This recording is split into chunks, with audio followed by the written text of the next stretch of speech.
Et si 99% de la population mondiale avait disparu? Ce sujet a fait l'objet de discussions pendant longtemps, énigmatiques pour les grands penseurs, artistes et plus encore. Cela a été mis en évidence à travers différents médias. Avant de tenter de comprendre à quoi ressemblerait ce monde et comment il en est arrivé là, nous allons examiner quelques exemples à travers l'histoire et l'art. Ensuite, nous examinerons les défis auxquels les quelques survivants devront faire face pour reconstruire l'humanité. Parmi les premières références, la Bible raconte un déluge mondial envoyé par Dieu, qui ne s'est pas limité à la vallée mésopotamienne, mais a englouti toute la planète. Avec les eaux atteignant presque leur apogée, aucune terre ne demeurait au-dessus du niveau de la mer. Même les montagnes sur Terre étaient submergées sous au moins 15 coudées, soit environ 25 pieds ou 7 mètres d'eau, comme décrit dans la Genèse. Le résultat a été dévastateur, ne laissant aucun survivant à l'exception d'une seule famille. Après le déluge, un homme nommé Noé et sa famille ont dû naviguer dans un monde inconnu et non familier, recommencer dès le début et travailler pour se développer à nouveau. Dans les Écritures, ils ont reçu la bénédiction de Dieu et l'instruction de se multiplier et de repeupler. Et ce n'est qu'avec ce guide puissant qu'ils ont pu le faire. Au XVIe siècle, Nostradamus, un astrologue français, a écrit des vers et des quatrains qui étaient considérés comme prophétiques de nature. Dans l'un de ses écrits, le quatrain 1072, il a écrit « L'année 1999, 7e mois, du ciel viendra un grand déluge. Du ciel viendra un grand roi de terreur, ressusciter le grand roi d'Angolmois, avant après Mars régner par bonheur. » La croyance dominante était que cela coïncidait avec l'éclipse solaire de 1999, amplifiant la signification des autres quatrains comme des prophéties pour la fin. Cependant, à ce jour, aucun événement catastrophique n'a confirmé l'exactitude de cette affirmation. Ces supposées prophéties vont du mauvais au catastrophique, et chaque année, de nouvelles affirmations sont faites, déduites de ses écrits originaux. Le Dernier Homme, de Mary Shelley, est un roman de science-fiction post-apocalyptique fascinant, situé à la fin du XXIe siècle. Il dépeint un monde ravagé par une peste dévastatrice, plongeant dans les récits éprouvants des quelques survivants restants alors qu'ils luttent pour naviguer dans les ruines désolées de la civilisation.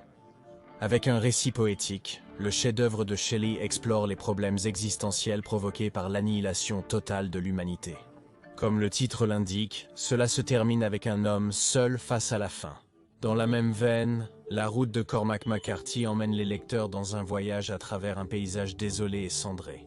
Ce récit suit un père et son jeune fils, avançant et, en tant que métaphore, leur voyage explore les profondeurs de la résilience humaine et le lien inébranlable entre parents et enfants. Situé dans les suites d'une catastrophe non spécifiée, le roman capte l'essence de la survie face à une adversité inimaginable. De plus, Pourquoi le Dernier Homme est une bande dessinée post-apocalyptique qui présente un récit provocateur centré sur le dernier homme survivant dans un monde soudainement abondant en femmes. Cette prémisse intrigante met en lumière les conséquences désastreuses de la baisse des taux de natalité à l'échelle mondiale et l'impact profond qu'elle pourrait avoir sur l'avenir de l'humanité. Le thème populaire et omniprésent de l'apocalypse zombie est mis en avant dans la série télévisée extrêmement populaire, The Walking Dead, avec un vaste spectre d'autres thèmes intrigants à explorer. Des catastrophes écologiques aux effondrements technologiques, ces récits offrent une perspective diverse et captivante sur l'éventuel effondrement de la société, qui pourrait souvent révéler que le plus grand défi réside dans la condition humaine et la lutte de chaque personne pour s'unir. À travers ces diverses histoires post-apocalyptiques, les lecteurs sont invités à contempler la fragilité de notre existence, la résilience de l'esprit humain et les défis profonds que l'humanité pourrait affronter dans un avenir incertain. Les exemples contemporains fournissent une orientation exceptionnelle sur des méthodes de survie spécifiques, tout en étudiant la motivation globale que les humains ont à survivre malgré les circonstances.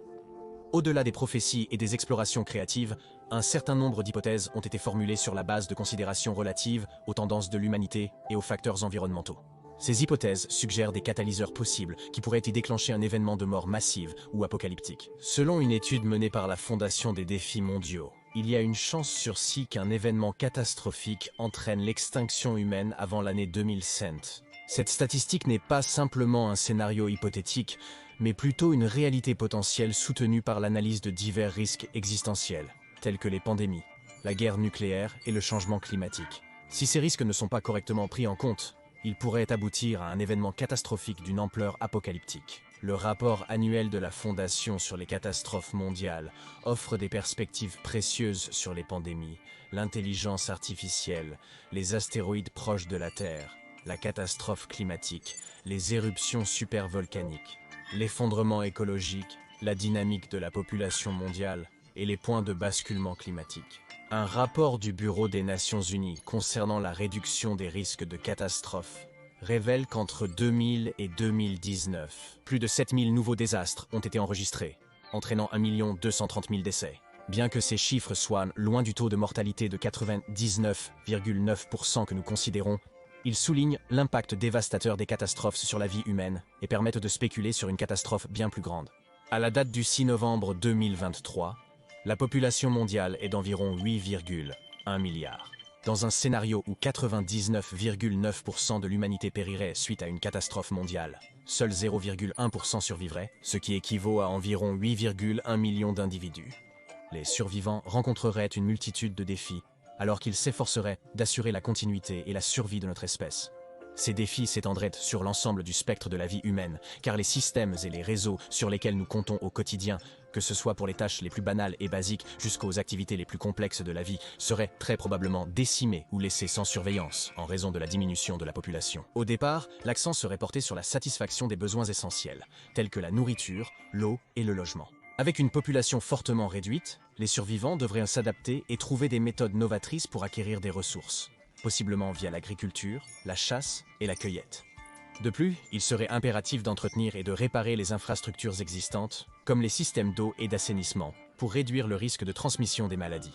La préservation des connaissances et des compétences serait essentielle à la reconstruction de la société. Cela nécessiterait le développement de technologies avancées pour faciliter le transfert d'informations et d'expertise dans des domaines clés tels que la médecine, l'agriculture, l'ingénierie, l'éducation et l'art. La préservation des connaissances servirait de pierre angulaire pour la survie et la progression à long terme de l'humanité. L'établissement d'organisations sociales et de structures de gouvernance serait une autre tâche cruciale pour les survivants. Cela pourrait impliquer la formation de communautés, le développement de rôles de leadership et la création de systèmes pour la prise de décision et la résolution de conflits afin de maintenir l'ordre et favoriser la coopération. Enfin, les survivants devraient donner la priorité à la repopulation et à la diversité génétique pour garantir la continuité de l'espèce humaine. Promouvoir la reproduction et éventuellement adopter des stratégies pour préserver la diversité génétique dans la population sont des considérations essentielles dans ce contexte. La toile de survie pour ces individus restants repose fortement sur le catalyseur de la destruction. Si 8,1 millions d'individus étaient regroupés dans une seule zone sécurisée, les possibilités de reconstruire certains systèmes vitaux seraient très minces. L'histoire biblique du déluge illustre comment la vie a été restaurée à travers une seule famille pour repeupler la terre. Cependant, en considérant les 195 pays du monde, les 8,1 millions de personnes seraient probablement dispersées à travers différents pays, chacun faisant face à des circonstances uniques, certaines plus dangereuses que d'autres, en fonction des événements précédents. Cela affecte grandement le potentiel de survie et les moyens pour y arriver. Cette vidéo, bien qu'évoquant des événements apocalyptiques potentiels, ne donne que des informations générales. Nous examinerons les causes, les résultats et les stratégies de survie pour chaque catalyseur. Et si, à l'instar du dernier homme de Shelley, une peste ou une autre pandémie était à l'origine de cette destruction? Le potentiel dévastateur d'une pandémie biologique mondiale plane sur l'humanité, hantant notre conscience collective. C'est particulièrement vrai en naviguant à travers les effets de la pandémie de Covid-19. Ces conséquences tragiques rappellent la fragilité de notre existence et l'impact catastrophique que peut avoir une maladie contagieuse. Explorons des exemples historiques de pandémies, examinons les différentes voies par lesquelles elles se sont propagées, explorons les causes potentielles de la mortalité, réfléchissons à ce que la survie pourrait impliquer, et contemplons comment l'humanité reconstruirait à la suite d'une section et d'une catastrophe envisageable. Tout au long de l'histoire, l'humanité a été confrontée à de nombreuses pandémies qui ont ravagé des populations et remodelé des sociétés. Deux exemples notables se démarquent.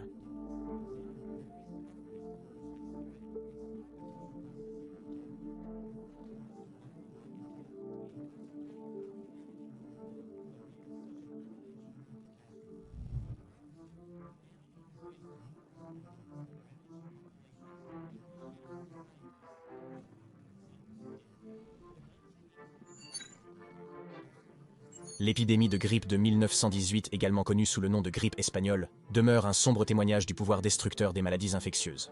Avec un nombre de morts estimé à plus de 50 millions dans le monde entier, cet événement dévastateur a laissé une marque indélébile dans la mémoire collective de la société mondiale. C'était si grave que certains ont soutenu que ce n'était pas seulement la grippe qui tuait les gens.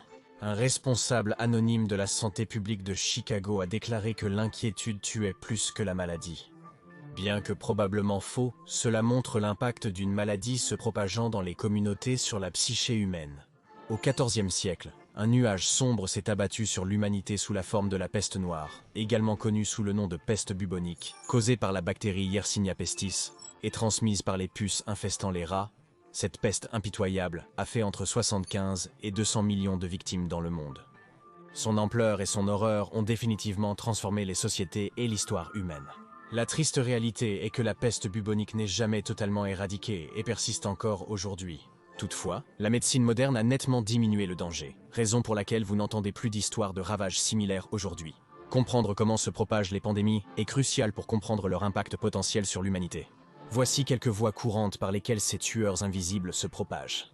La transmission aérienne pose un risque significatif pendant les pandémies, car les individus infectés libèrent des gouttelettes chargées de virus dans l'air par la toux et les éternuements. Ces aérosols minuscules peuvent être inhalés à leur insu par d'autres personnes. Cela peut entraîner des taux d'infection rapides et une dévastation généralisée. La transmission par contact joue un rôle important dans la propagation des maladies infectieuses.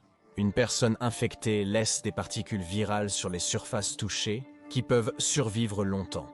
Si une autre personne touche la surface contaminée puis touche son visage ou ses muqueuses, le virus pénètre, infiltrant silencieusement son système. Certaines maladies, comme considérées dans la peste, s'appuient sur des vecteurs tels que les moustiques ou les tiques pour transmettre des pathogènes d'un hôte à un autre.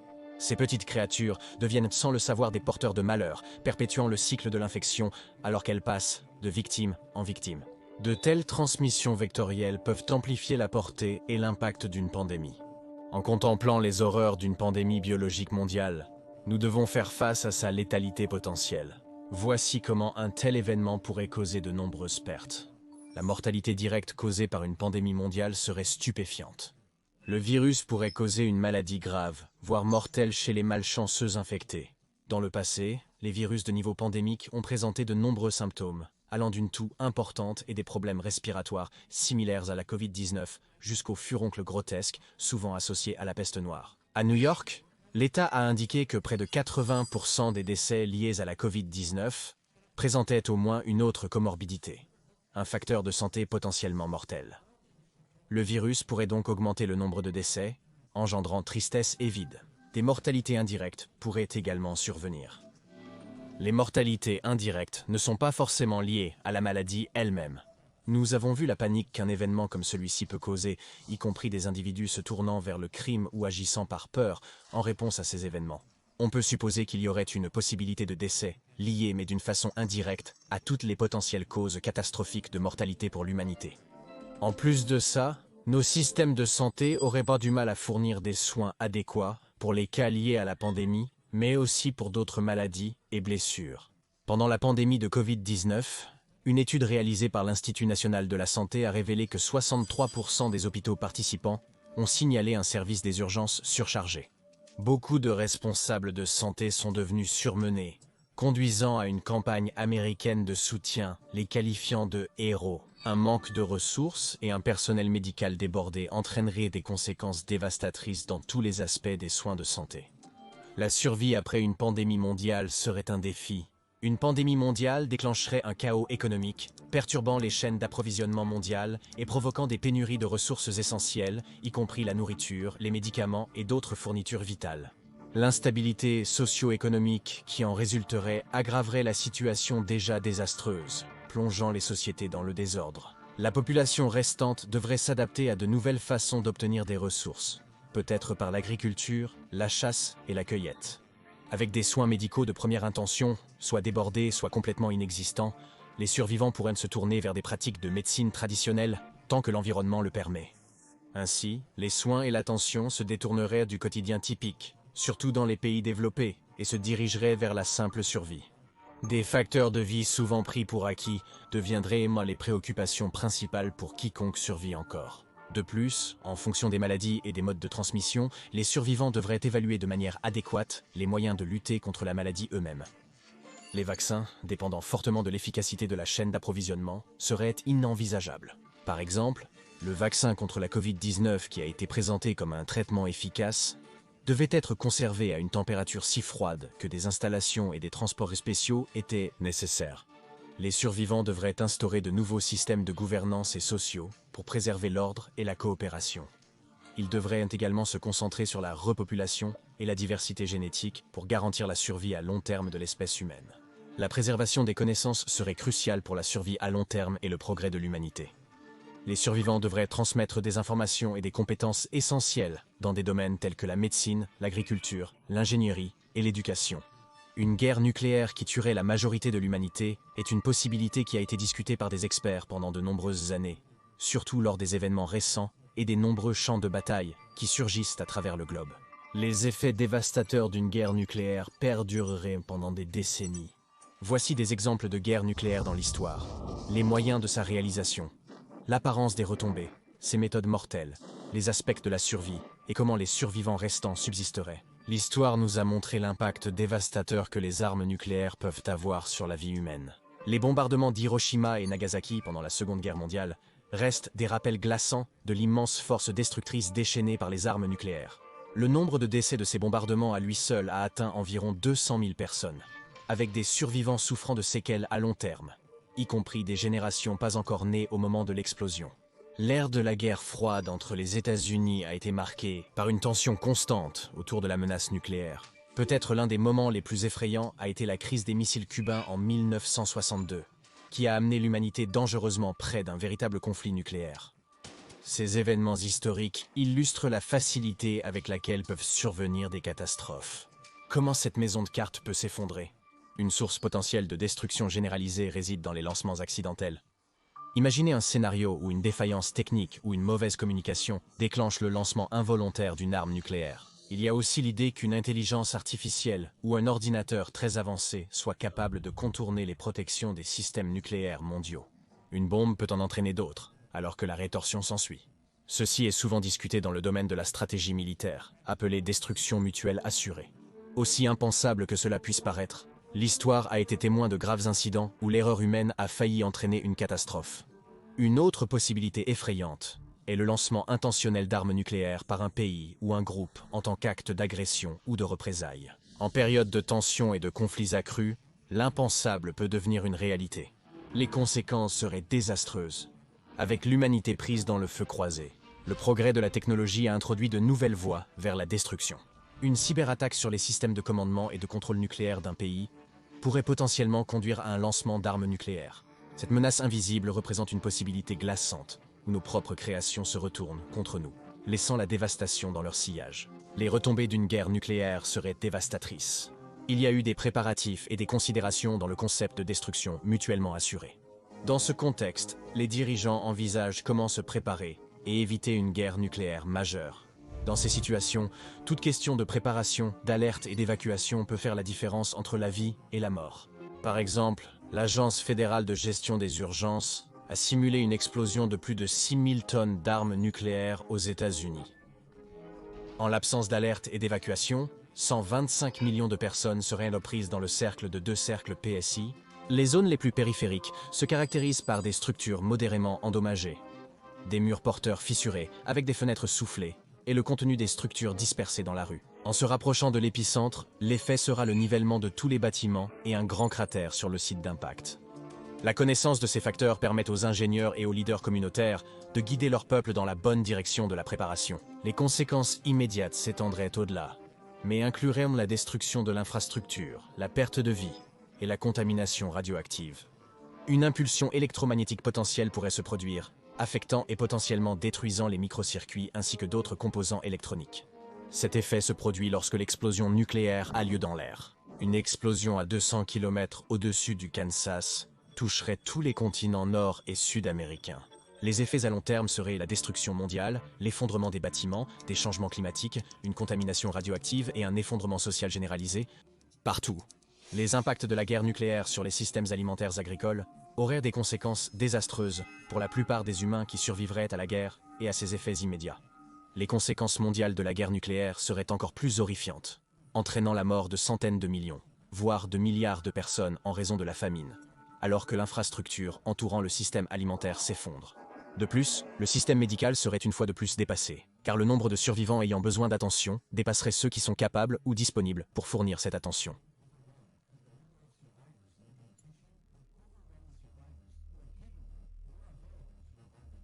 Cela souligne la mortalité indirecte de la situation. Mais il n'y aurait vraiment aucun moyen pour les survivants de chercher des soins médicaux en dehors de leurs groupes immédiats. Cependant, dans cette situation hypothétique, la majorité des décès se produiraient en tant que mortalité directe à la suite de l'impact. Il n'existe pas de bombe capable de tuer 99,9% de l'humanité, mais on estime qu'il y a environ 12 000 ogives nucléaires dans le monde. Même si seulement un quart d'entre elles étaient déployées dans un conflit entre pays, cela entraînerait une grande destruction. De plus, les survivants devraient en faire face et peut-être succomber à des problèmes environnementaux durables causés par les explosions. La contamination radioactive et le changement climatique pourraient entraîner une famine ou d'autres répercussions qui tueraient des millions de personnes. La survie après une guerre nucléaire serait un défi. La contamination radioactive persisterait et rendrait difficile de sortir et de communiquer avec les autres.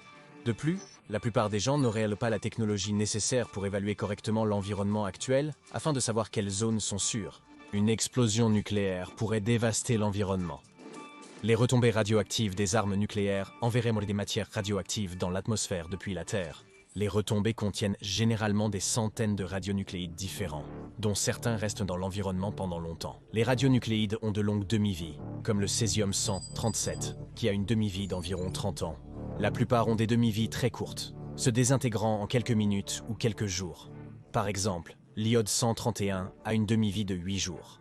Les niveaux de plutonium environnementaux sont faibles et peu risqués pour la majorité des gens. La création d'armes nucléaires a produit une grande quantité de déchets, qui sont toujours gérés aujourd'hui.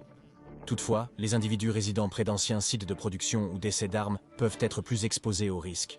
En cas d'urgence radiologique, il est important de se rappeler de se mettre à l'abri dans un bâtiment solide, de préférence dans le sous-sol ou la pièce la plus intérieure. Restez au moins 24 heures et suivez les actualités, les comptes officiels sur les réseaux sociaux ou la radio. De nombreux préparateurs utilisent des dispositifs tels que les boîtes de Faraday et les radios portables de style ancien pour protéger leur équipement et maintenir leurs moyens de communication en sécurité en cas d'urgence, comme celle-ci. En résumé, la vie serait extrêmement difficile pour le 0,1% d'humains restants. Une apocalypse menée par l'intelligence artificielle est une possibilité qui a été discutée par des experts pendant de nombreuses années. Le développement rapide de l'intelligence artificielle générative a conduit à la vision pessimiste selon laquelle la nouvelle technologie va saper la démocratie et l'humanité elle-même. Voici des exemples d'apocalypse liés à l'intelligence artificielle dans l'histoire. Les processus de destruction, les conséquences, les modalités de mortalité, l'apparence de la survie et la façon dont les survivants poursuivraient la vie. Beaucoup affirment que la sensibilisation et l'atténuation devraient être prises en réponse à cette menace, tout comme pour toute menace climatique ou nucléaire. Nous avons vu des exemples de ces théories apocalyptiques mises en scène dans des films tels que Terminator et Matrix, tous deux mettant en évidence des humains restants vivant en réponse et en rébellion face à une intelligence artificielle ayant acquis la supériorité sur les humains. Il existe des ingénieurs spécifiquement concentrés sur l'établissement et le maintien des garde-fous qui peuvent empêcher ces technologies de déraper. La spéculation de cette destruction pourrait menacer l'humanité.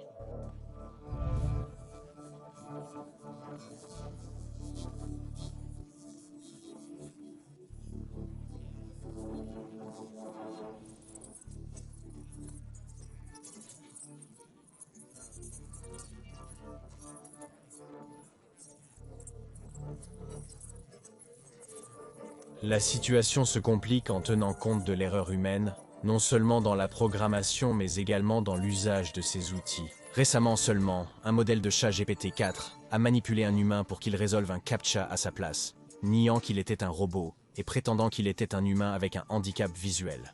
De plus, compte tenu de la démocratisation et du grand intérêt de cette technologie tant pour les ingénieurs débutants que pour les plus expérimentés, il faut considérer qu'une personne pourrait utiliser cette technologie à des fins nuisibles. Ceci est possible, car la création de garde-fous précis pour prévenir les catastrophes apporte également la connaissance de comment les manipuler à des fins malveillantes. Les retombées d'une apocalypse menée par l'intelligence artificielle seraient dévastatrices. Les effets immédiats comprendraient la destruction de l'infrastructure, la perte de vie et l'effondrement de la société. Les effets à long terme comprendraient la perte de l'autonomie humaine, l'ascension des seigneurs de l'intelligence artificielle et l'extinction potentielle de l'espèce humaine. La survie après une apocalypse menée par l'intelligence artificielle serait un défi. Les humains dépendent fortement de la technologie. La moitié des adolescents se disent dépendants des smartphones. Ils ne sont pas les seuls dépendants des smartphones. 79% vérifient leur téléphone chaque heure. 72% de ceux qui vérifient leur téléphone répondent aux messages. 35% des personnes interrogées ont admis envoyer des messages en conduisant. Les systèmes actuellement nécessaires à notre mode de vie dépendent de différentes formes de technologie pour fournir de l'eau, de l'électricité et communiquer. En cas de prise de contrôle par l'intelligence artificielle et de destruction de l'humanité, nous devrions mener des vies moins dépendantes de la technologie. Malgré notre dépendance à la technologie, ce n'est pas impossible. Certaines personnes peuvent décider d'arrêter soudainement et de se désengager de la vie avec l'intelligence artificielle pour préserver leur autonomie. D'autres peuvent fuir parce qu'ils ne font pas confiance aux machines. Quelle que soit l'approche, il est clair que nous devons nous préparer à un avenir où nous dépendons moins de la technologie et sommes plus autonomes. La possibilité d'une apocalypse provoquée par un événement environnemental défavorable fait l'objet de discussions parmi les experts depuis de nombreuses années. Les conséquences de tels désastres sont dévastatrices, avec des conséquences durables s'étendant sur des décennies. Explorons quelques exemples historiques de catastrophes environnementales qui ont conduit à des scénarios apocalyptiques. Examinons les causes potentielles et les résultats. Discutons des stratégies de survie et contemplons l'avenir de l'humanité. Tout au long de l'histoire, nous avons été témoins de divers événements indésirables. Un exemple notable est le bassin de poussière, une catastrophe environnementale qui a frappé la région des Grandes Plaines des États-Unis dans les années 1930. La sécheresse, la surexploitation agricole et le réchauffement climatique ont causé l'effondrement des États-Unis. Une mauvaise gestion des terres agricoles aux États-Unis a provoqué d'importantes tempêtes de poussière, dévastant les cultures et entraînant des bouleversements économiques et sociaux. Un autre désastre significatif a été l'accident nucléaire de Tchernobyl en 1986, qui a libéré des matières radioactives dans l'environnement. Cet événement catastrophique a eu des implications sanitaires à long terme pour ceux exposés aux radiations et a nécessité l'évacuation des villes et des villages environnants. Il existe plusieurs voies par lesquelles une telle destruction peut se produire.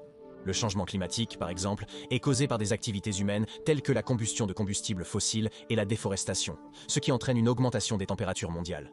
Le Centre national pour l'information environnementale a rapporté qu'en 2022, le climat avait globalement augmenté de 0,8 degrés Celsius depuis 1981. Ces effets incluent l'élévation du niveau de la mer, des phénomènes météorologiques plus fréquents et intenses, et des perturbations écologiques. Les catastrophes naturelles telles que les ouragans, les séismes et les feux de forêt entraînent également des destructions massives et des pertes de vie. De plus, les activités humaines telles que la pollution, la surpêche et la déforestation peuvent causer des dommages durables aux écosystèmes et à l'environnement. Les conséquences d'une apocalypse due à un événement environnemental défavorable seraient catastrophiques. Les effets immédiats entraîneraient de la destruction des infrastructures, la perte de vie et l'effondrement de la société. À long terme, nous serions confrontés à la perte de biodiversité, à des modifications des schémas climatiques et à l'extinction potentielle des espèces.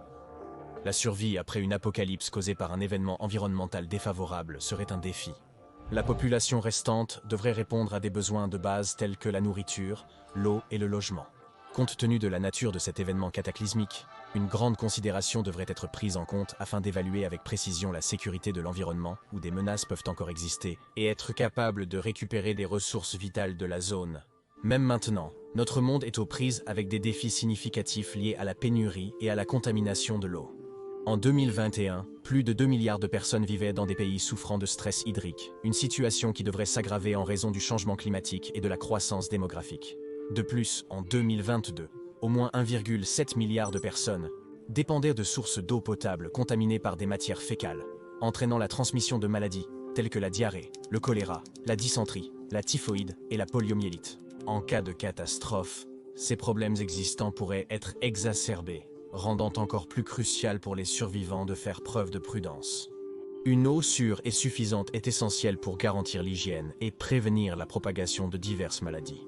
Cependant, seulement 73% de la population mondiale avait accès à des services d'eau potable gérés en toute sécurité en 2022. Cela pourrait être atténué avec le temps grâce à une telle baisse de population et à l'arrêt de la majorité des industries mondiales, mais cela représenterait un défi immédiat pour les survivants. Compte tenu de ces défis, il est essentiel de considérer l'impact potentiel d'une catastrophe grave sur notre environnement déjà tendu.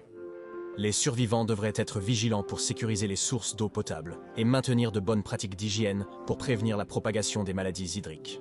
L'importance de traiter ces problèmes ne peut être surestimée, car les conséquences de l'inaction pourraient être désastreuses.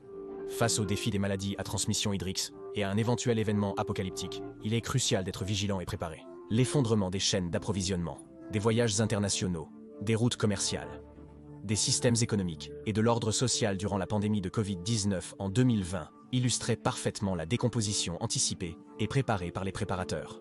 La majorité de la préparation contemporaine n'est pas basée sur des idéologies marginales. Elle est construite autour de peurs préventives de catastrophes, alignées sur des zones de sentiments politiques relativement populaires. Nous devons survivre seuls et adapter nos vies à ces changements. Nous devons combattre le désespoir, être généreux et grâce à la résilience et la solidarité, affronter ensemble l'apocalypse. Comme l'écrit Cormac McCarthy, dans La Route, la fragilité de tout est révélée à la fin. De vieux et troublants problèmes se résolvent en néant et nuit.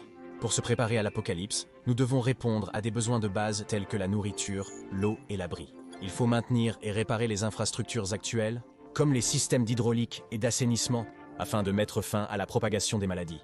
Nous devons sauvegarder les savoirs et compétences pour rebâtir la société, incluant le transfert d'informations et d'expertise clés dans des secteurs tels que la médecine, l'agriculture, l'ingénierie et l'éducation. Nous devons établir des structures d'organisation sociale et de gouvernance pour maintenir l'ordre et la coopération. Enfin, nous devons nous concentrer sur la repopulation et la diversité génétique pour garantir la survie à long terme de l'espèce humaine face à une apocalypse possible. Il est crucial d'examiner les mesures adoptées par des pays comme les États-Unis pour faire face à de telles catastrophes. Par exemple, la directive présidentielle 8 sur la sécurité intérieure a établi des politiques nationales pour renforcer la préparation des États-Unis à prévenir, protéger contre, répondre à et se remettre des menaces ou des attaques terroristes domestiques réelles, des catastrophes majeures et d'autres urgences. Cette directive a conduit à la création de l'objectif national de préparation. Cet objectif décrit 5 domaines de mission: la prévention, la protection, l'atténuation, la réponse et la récupération, ainsi que 32 activités, appelées capacités de base, qui répondent aux plus grands risques pour la nation. L'administration Biden a également investi de manière significative dans les ressources d'atténuation pré-catastrophe. En 2021, elle a dirigé $1 milliard pour les communautés, les États et les gouvernements tribaux vers des ressources d'atténuation pré-catastrophe pour se préparer aux événements météorologiques extrêmes et autres catastrophes. L'administration Biden affirme que les États-Unis ont investi $1 milliard dans la préparation aux catastrophes. Cela s'inscrit dans le cadre d'une stratégie plus large de résilience climatique, incluant une norme de risque d'inondation pour le gouvernement fédéral et des investissements via le plan pour l'emploi américain et le budget de l'exercice 2022. De plus, l'Agence fédérale de gestion des urgences fournit au gouvernement des États et locaux un financement de programmes de préparation sous forme de subventions non liées à des catastrophes pour renforcer la capacité des intervenants d'urgence des États et locaux à prévenir, répondre et se remettre d'un incident terroriste impliquant des armes de destruction massive chimiques, biologiques, radiologiques, nucléaires et autres dangers. Les États-Unis ont élaboré une stratégie internationale pour prévenir les conflits et favoriser la stabilité.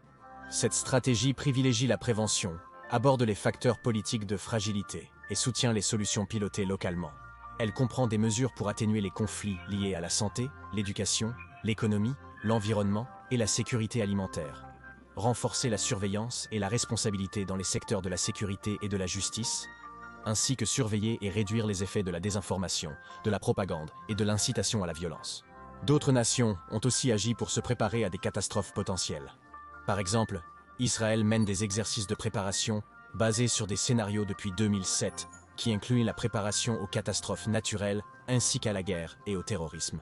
En conclusion, alors que nous sommes confrontés à la possibilité d'une pandémie apocalyptique, nous devons nous rappeler que l'apocalypse peut ne pas arriver d'un seul coup dans un raz-de-marée ou une nouvelle souche de maladie. Il n'y aura probablement ni cinéma ni bande sonore.